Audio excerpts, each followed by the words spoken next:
Olá, pessoal. Mais um dia do quadro que está super bombando, gente. Política do Café Preto. Estamos aqui hoje continuando para falar sobre o Senado Federal.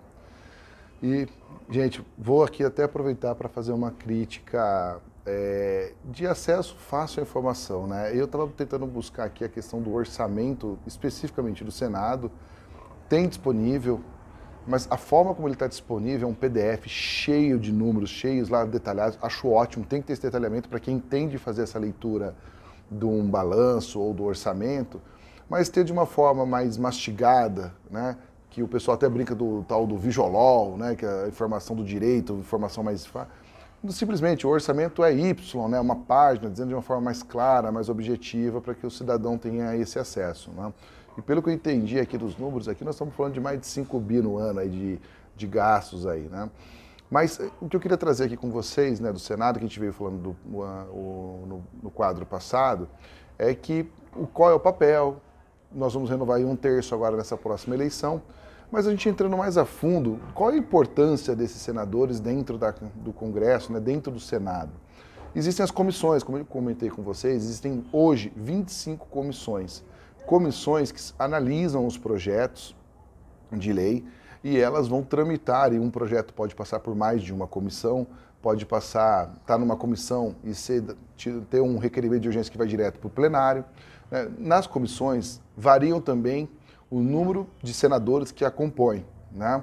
Então, por exemplo, nós temos uma comissão aqui, a gente vai colar porque muitos dados, muitas informações ao mesmo tempo, e é interessante a gente ter. A Comissão de Assuntos Econômicos, por exemplo, é uma comissão super importante, que ela analisa o impacto daquele projeto, o impacto econômico para as contas públicas e tudo mais. Ela é composta por 27 titulares e 27 suplentes.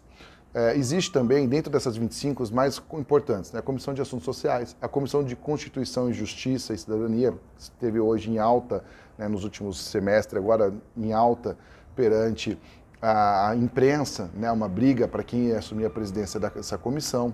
A Comissão de Ciência, Tecnologia, Inovação, Comunicação e Informática, outra comissão extremamente importante, que ela, ainda mais nos tempos atuais, que nós estamos falando de inovação, tecnologias. Comissão de Direitos Humanos, Comissão de Direito do Senado Federal, Comissão de Desenvolvimento Regional, Comissão de Educação. Gente, são 25, o site tem lá detalhadamente, você pode entrar uma por uma. E aí varia mesmo a composição. Por exemplo, a Comissão de Assuntos Sociais, ela já é composta por 21 titulares, né, 21 senadores que vão acompanhar. Cada uma dessas comissões, elas analisam os projetos no viés do que a própria titulação. Então, a Comissão de Ciência e Tecnologia, ela vai analisar se aquele projeto, qual é o impacto dele na questão da ciência, da tecnologia, da inovação. Isso tudo demonstra como o papel do senador é tão importante, porque os projetos, a legislação que passa por nós, que nos cria as nossas regras do dia a dia, que traz os benefícios ou não para as empresas, para a sociedade, né, para o próprio desenvolvimento tecnológico do Brasil, está passando pelo Senado Federal. Um projeto de lei, ele passa pelas duas casas, mas nós estamos agora focando praticamente aqui só no Senado. Então a importância de você conhecer o seu candidato para saber quais são os tipos de comissão que ele participa e se ele participa, porque tem muitos candidatos que às vezes não participam de comissão. Ou se ele, ao participar, qual é a posição dele perante um projeto. Vamos dar um exemplo. A regulamentação das criptomoedas ou a regulamentação da inteligência artificial, falei de tecnologia aqui, a reforma tributária, estão falando da reforma tributária. Como que ele se posiciona? Ele é a favor, ele é contra, ele é a favor em parte?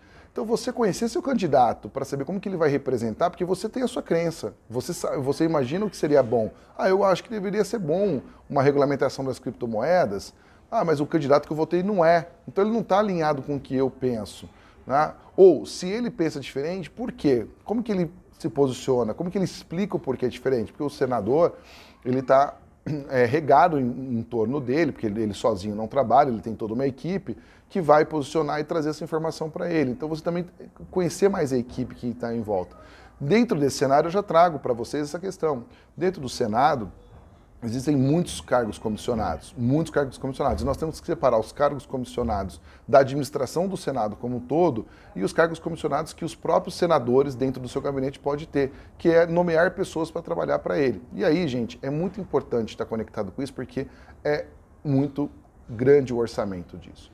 né? Os senadores, eles têm ali cargos comissionados com salários que chegam a 14, 15, 17 mil reais por mês. Então, é um custo alto. Então, esperamos que a pessoa nomeada seja tecnicamente habilitada e que esteja realmente regando o senador com várias informações importantes. Né? Tá aí mais um ponto, então. E outro ponto, a gente falando de orçamento, eu estava confirmando aqui, né, no portal da E-Cidadania, a verba de gabinete do parlamentar hoje, ele é acima aqui está como de deputado, né? Mas as verbas de gabinete, elas costumam ser altas, né? Acima de 100 mil reais para gastar aí com várias, com gasto de tudo, desde contratação de funcionário, motorista, combustível, tem muita coisa composta. Então, analisar, inclusive, existem portais de transparência que ajudam você a analisar como o seu senador gasta o dinheiro. Ele está gastando consciente, ele realmente está utilizando aquilo por bem. Nós vimos recentemente alguns casos de senadores pagando viagens, usando coisas que não estavam ligadas muito bem ao trabalho dele do dia a dia, né? Então, eu acho que a gente tem que... Eu não sou contra altos salários, porque eu acho que a gente tem que remunerar bem as pessoas que estão ajudando, contribuindo e são tecnicamente habilitadas.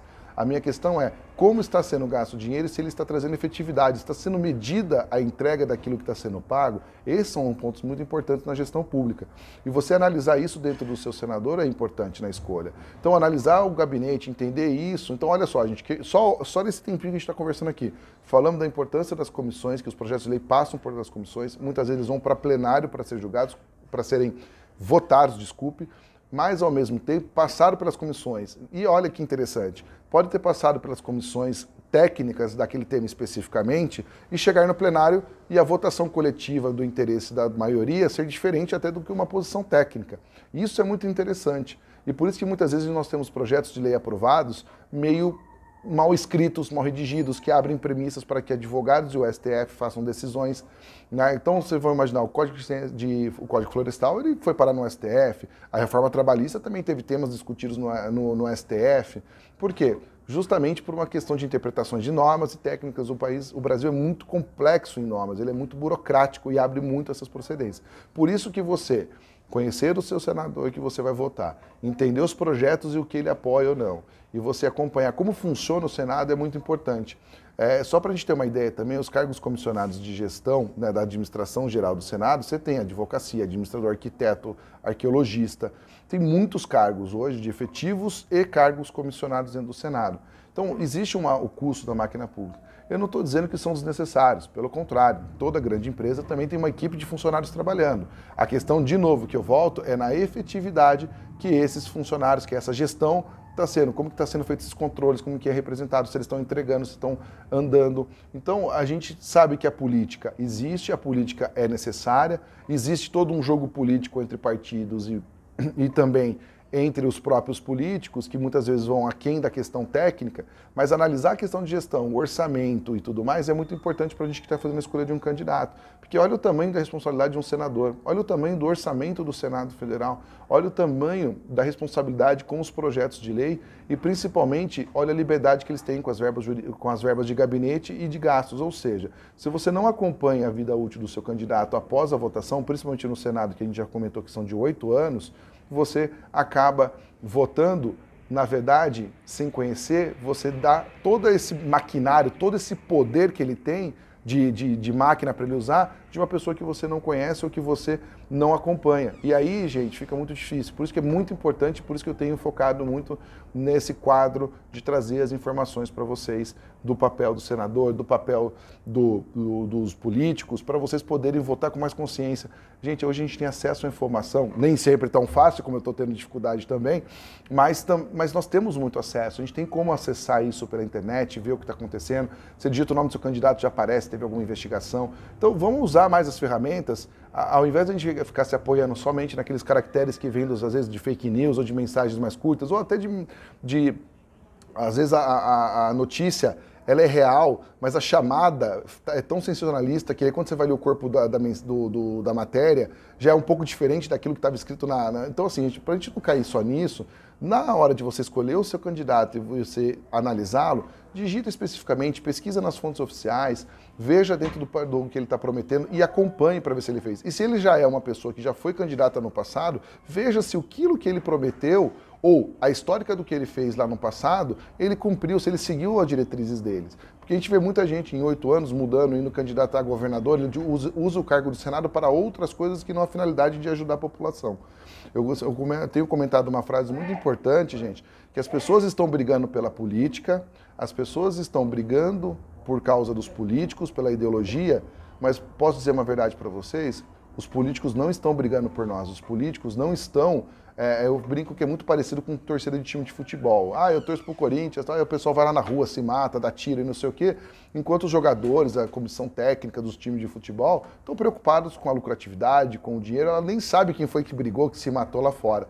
Ou seja, gente, vamos começar a olhar para os nossos candidatos e cobrar deles com mais para que eles também nos respeitem, porque nós estamos vendo aí no mundo hoje as pessoas brigando pelos políticos, enquanto os políticos não sabem nem o nosso nome, nem sabem como somos, não sabem nossa realidade, não está na nossa vivência. Então, importante isso, e eu gosto dessa reflexão, gente. Até a próxima quinta-feira que vem, nós estamos aí.